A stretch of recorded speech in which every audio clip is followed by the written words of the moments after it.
नमस्कार सर्वांना, श्री स्वामी समर्थ. तुमचं सर्वांचं आपल्या चॅनलमध्ये खूप खूप मनापासून स्वागत आहे. आजचा दिवस तुम्हाला खूप छान आनंदाचा जाऊ दे ही स्वामींची चरणी प्रार्थना करते आणि आजच्या व्हिडिओला सुरुवात करते. बघा, तुमच्या सगळ्यांच्या कमेंट्स येतात की ताई आम्ही खूप सेवा करतो, संकल्प करतो, तरीही ती सेवा आमच्या हातून पूर्ण होत नाही.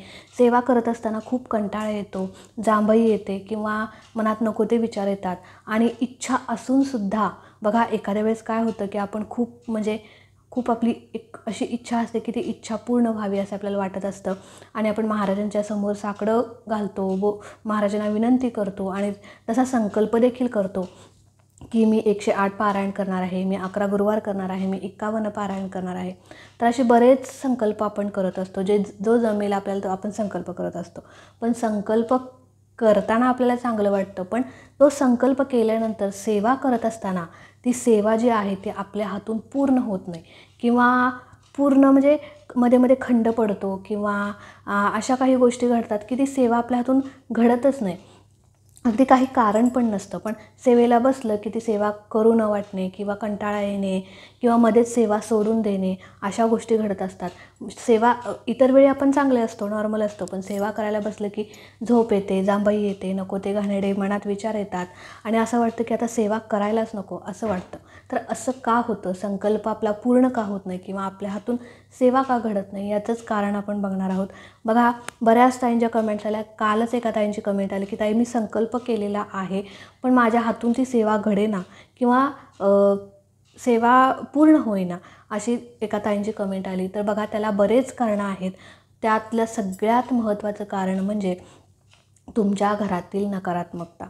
बघा, अर्थात आपण एखादी इच्छा पूर्ण होण्यासाठी सेवा करत असतो, पण सेवा ही मनापासून आपण केली पाहिजे, श्रद्धेने, विश्वासाने. भले तुमचा एखादा नियम चुकला तरी चालेल, पण तुमच्या मनात ती सेवा करत असताना मनात श्रद्धा पाहिजे, विश्वास पाहिजे, भक्ती पाहिजे, तरच ती सेवा महाराजांच्यापर्यंत पोहोचत असते. बघा, माझा व्हिडिओ बघितला आहे किंवा कोणत्याही दुसऱ्या ताईंचा व्हिडिओ बघितला आहे किंवा कुणीही सांगितलं आहे बाबा ही तू सेवा कर, तुझं हे मागणं इच्छा पूर्ण होईल किंवा असं आपल्याला एखादं वाटतं की बाबा याची इच्छा पूर्ण झाली तर माझी का नाही होणार, चला आपण करून बघूया, काय होईल ते होईल. बघा, आपण करायचं म्हणून करतो, पण आपल्या मनात श्रद्धा नसते, भाव नसतो, भक्तिभाव नसतो आणि जिथे श्रद्धा नाही, जिथे विश्वास नाही, तिथे महाराजसुद्धा नसतात, एवढं लक्षात घ्या. भले तुम्ही कितीही पारायण करा, कितीही बडबड करा, कितीही नामस्मरण करा, कितीही माळ जपा, त्याचा काहीही उपयोग नाही. तुम्ही एक माळ कमी जपा, पण मनात विश्वास ठेवून, श्रद्धा ठेवून माझं हे काम होणार आणि महाराज नक्की पूर्ण करा असा मला विश्वास आहे अशी धारणा मनात ठेवून तुम्ही फक्त एक माळ करा. बघा, तुमचं काम होणार हे यात काही शंका नाही, पण मनात विश्वास, श्रद्धा ठेवा. उगाच कुणी सांगितले म्हणून ते करू नका. बडबड उगाच तोंडाची पण बडबड करू नका, तुमचा वेळ पण वाया घालवू नका. फक्त श्रद्धेने एक माळ जरी जपलात ना तरी ती महाराजांच्यापर्यंत पोहोचेल आणि तुमची जी काही इच्छा असेल ते पूर्ण होईल. तर ही पहिली गोष्ट आहे. त्यानंतर दुसरी गोष्ट म्हणजे परान्न. तर आता परान्नाचं काय आहे? आता बघा, परान्न म्हणजे काय? तर सगळ्यात पहिले आपले परमपूज्य गुरुमाऊली काय सांगतात? बघा, ज्यावेळी आपण एखादी सेवा करत असतो त्यावेळी ती सेवा का करत असतो की अर्थात आपली एखादी विश पूर्ण व्हावी किंवा आपल्या घरामध्ये सुखसमृद्धी नांदावी किंवा प्रत्येकाच्या काही अडचणी असतात. कुणाचा विवाह, कुणाचं नोकरी, कुणाची मुलंबाळं, कुणाची कोर्ट कचेरी, कुणाचं घटस्फोट असतं, म्हणजे घटस्फोटापर्यंत केस आलेली असते, ती संसार वाचवायचा असतो, कुणाची मुलंबाळांचा हट्टीपणा आहे, प्रत्येकाचे असंख्य प्रश्न असतात.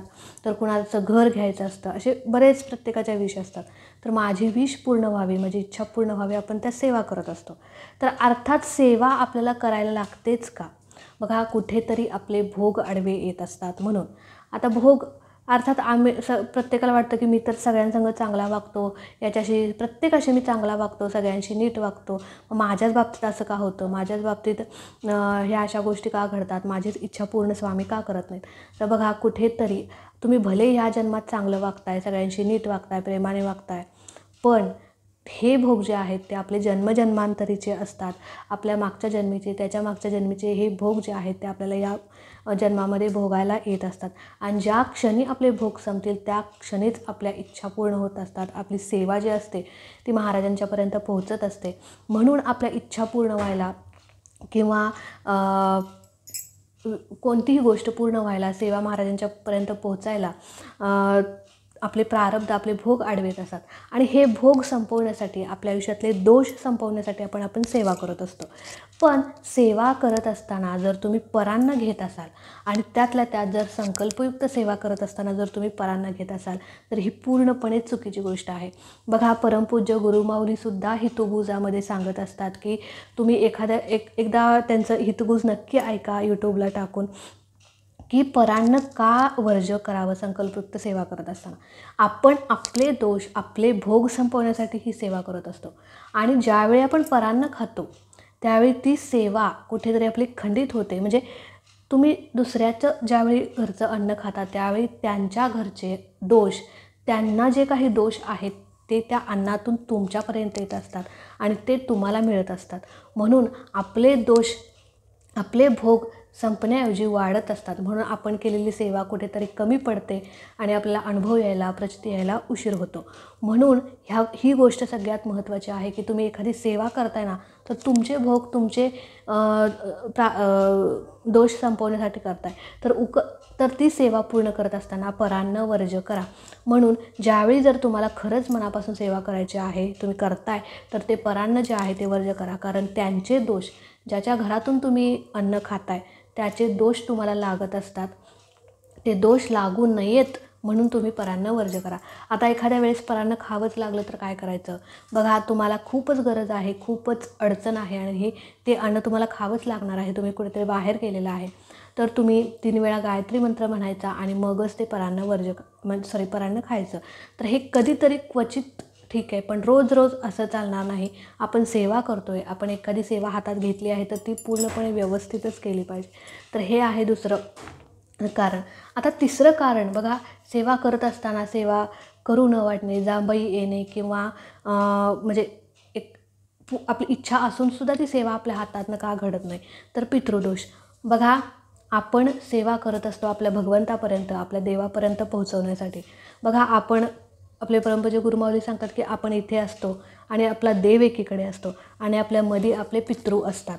बघा, काही त्यांच्या कमेंट्स येतात की ताई मला मूलबाळ नाही आहे, माझा विवाह होत नाही आहे, किंवा विवाह आणि मूलबाळांसाठी तर प्रमुख कारण आहे की पितृदोष. जर तुम्हाला पितृदोष असेल ना तर तुमच्या विवाहामध्ये, मुलंबाळ होण्यामध्ये नक्कीच अडचण येऊ शकते. तर पितृदोष असेल तर नक्कीच ह्या गोष्टी तुम्ही लक्षात घ्या. तुम्ही सेवा करताय, पण ती सेवा करत असताना सगळ्यात पहिले आता समजा तुम्ही मुलं बाळ व्हावीत किंवा माझा विवाह व्हावा म्हणून तुम्ही 108 पारायण करताय किंवा कोणत्याही देवाची सेवा करताय, तुम्ही स्वामींचीच नाही किंवा कोणत्याही देवाची तुम्ही सेवा करताय, पण ती सेवा करत असताना तुमची सेवा तुमच्या भगवंतापर्यंत पोहोचण्यासाठी तुम्हाला आधी पितरांची सेवा केली पाहिजे. बघा, तुम्ही इथे असतात आणि तुमचा देव इथे असतो आणि तुमच्या दोघांच्या मध्ये पितृ असतात. तुम्ही केलेली सेवा देवापर्यंत कधीही पोचणार नाही, कारण जे पितृ असतात ते अतृप्त असतात.